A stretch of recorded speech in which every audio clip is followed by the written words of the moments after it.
Hello, welcome to unit number 11 for the Interpretive Master Planning course. Unit number 11 focuses on what's going to be close to the end of the course, the implementation and operations budget. Beginning of the course, I sent you a copy of the Great Bridge Interpretive Plan, which we've been following along pretty closely.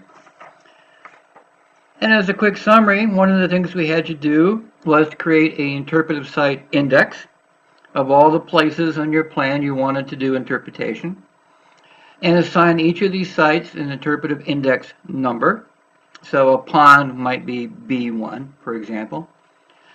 And then we had you create storyline development forms for each site. So site B1 would have a set of forms that say, here's the main concept for site B1.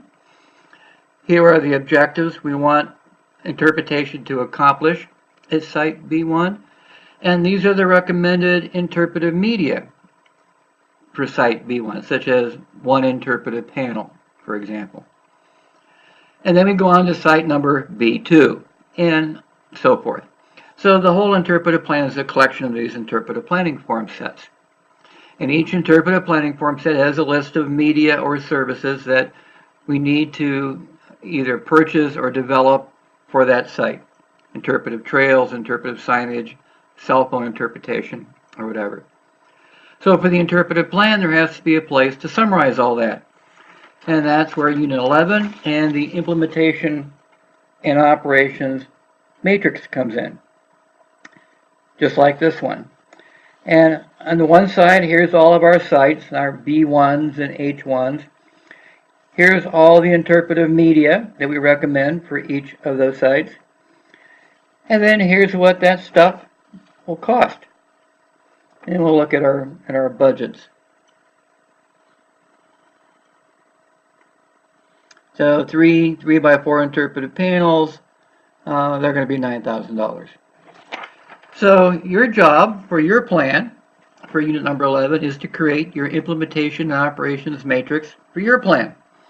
So for all the sites that you've inventoried and for all the interpretive media that you recommended, you need to get that into your implementation and operations matrix.